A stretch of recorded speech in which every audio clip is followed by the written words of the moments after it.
Hi, I'm Daniel Foley, author of 7 Dates with Jesus, Crossing Over into Abundant Life. In this video, I want to talk to you about sustaining. So how do you continue to sustain your momentum, sustain your zeal, maybe when things are taking a little longer than you think they should, maybe longer than you expected.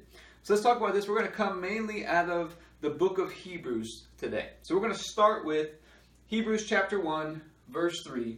It says in that verse there, in that scripture, that Jesus sustains all things by the power of his word. So anything that we want to be sustained, it happens through the power of his word. You know, it's interesting, if you look up that word sustain, one of the definitions of the word sustain is to support the weight of. You know, Jesus said, his word is the foundation. It should be the foundations of our lives. If anyone builds their life upon the word, then their life will sustain and last through the storms of life. But anyone who doesn't build it upon his word, the storms of life will knock it down. So we have to let his word be what sustains us. We have to build upon his word, and his word is what sustains us through the storms, through the struggles, through the times when we have to be patient. Because sometimes we get this zeal or this burning desire to see our vision or our goals fulfilled in our lives, but sometimes it takes a little longer. And you've got to realize it's the power of his word that sustains us. Okay, Jesus said it was, God's will, his work was to do God's will in this life. That was his food, so to speak. That's what sustained him, was to do God's work in his life. So we need to realize that it is the foundation. His word is the foundation for everything that we are building upon, and that's what sustains us. But we talk about in Hebrews 2, verse 1, it says you need to be careful what you hear so that you don't drift away. Okay, so we're on track, we're sustaining where we're going, but we need to be careful what we hear so that we don't drift away. Okay, because sometimes we could hear the wrong things and it causes us to go down the wrong path, and we don't sustain, we go down a different path, so to speak. So we have to be careful what we hear. We need to make sure we are hearing correctly from God, because we need to make sure that we're tuned into the right station, so to speak. We get in a little bit further here.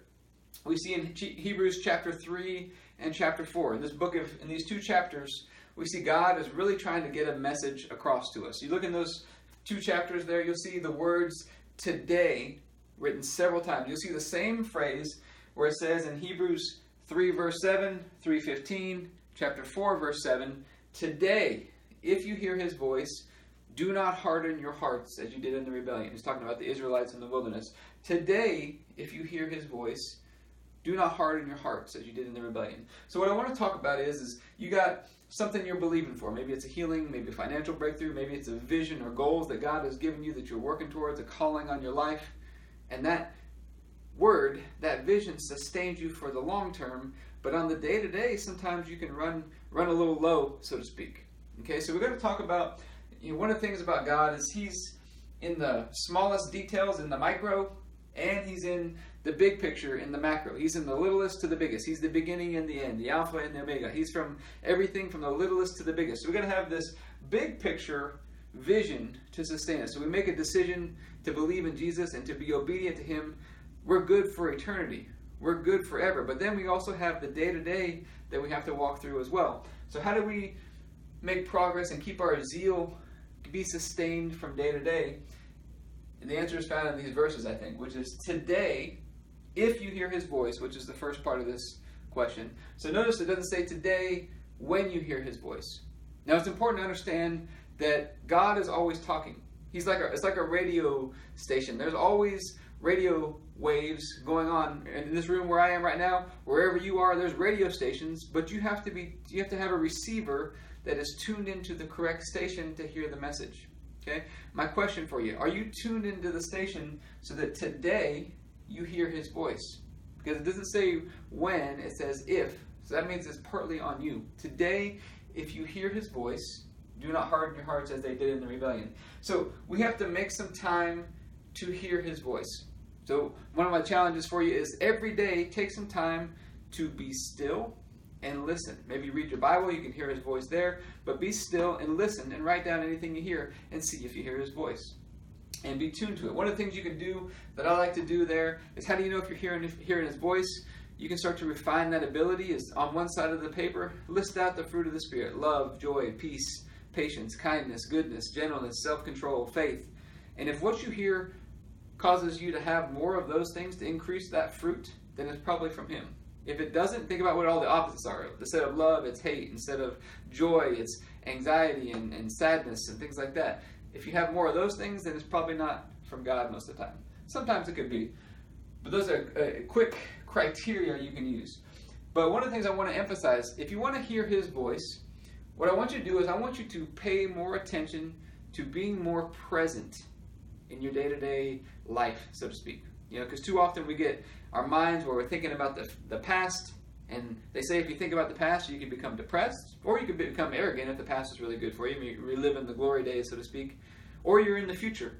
You're thinking about all the things you got to do, all the things that you want to do, maybe the vision or the goal, but most people are never really focused in the present. So how can you be more present? Because, God, He is omnipresent. He is always present. You're going to find that the more present you are, the more you sense the presence of God, because God is present all the time. Well, how do we know that? He says, I am. What does He call Himself? He says, I am. He doesn't say, I was or I will be. I am right now in the present. The Bible says you have to believe that God is, and He's a rewarder of those who diligently seek Him. Doesn't mean that God was or He will be. God is. He's in this present moment right now. And so the more present you can get, the more you're going to notice His presence, the more you're going to hear His voice. So there's two parts to that equation, though. So it's today, if you hear His voice, so we got to get present and make some time to hear His voice.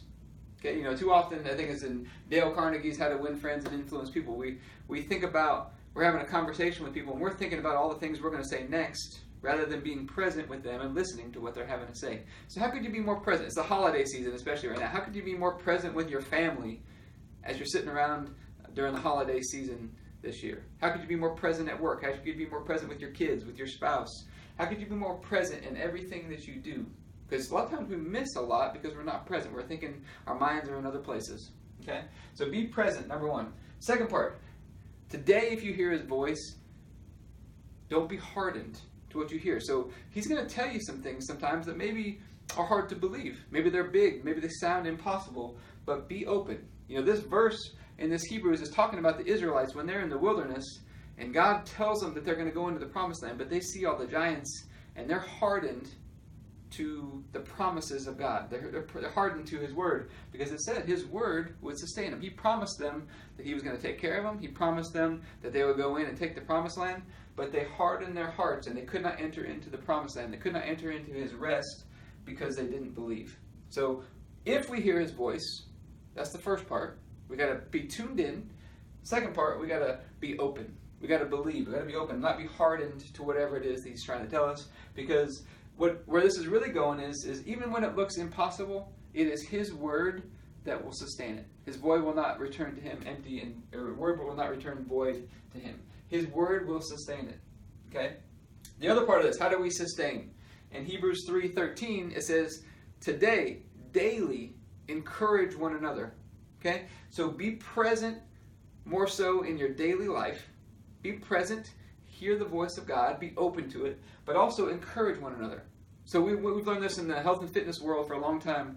If you're doing workouts and you have somebody doing the workouts with you, the same amount of work done on your own versus a partner, when you do it with a partner, the same amount of work feels easier. It's easier to work out and to stay on track over the long term if you have somebody doing it with you, who's encouraging you, who's a partner with you. So who could you partner with? Maybe a spouse, a friend, a colleague, whoever it is. Who could you partner with in your calling, in your vision in life, or whatever it is that you're believing for, whatever goals or vision you have? Who could you partner with that could help you stay on track, where you could encourage each other and sharpen each other? Because it makes a big difference having someone support you and encourage you along the way. So, quick review. His word is what sustains us. It's what we build our life upon. We got to be careful what we hear, but we also got to spend time being present today. If you hear His voice, be present. Hear His voice today, because you're going to find His presence when you become more present yourself. Okay? Then, be open to what you hear. Be open to what you hear. And find some people that you can encourage one another. Find some partners that can partner with you and encourage each other along the way towards your goals or vision or calling in life. So that's a little bit on this. If you want to learn more on this, we have some additional information in my book, 7 Dates with Jesus. You can go to the website, the number 7dateswithjesus.com, to learn more there.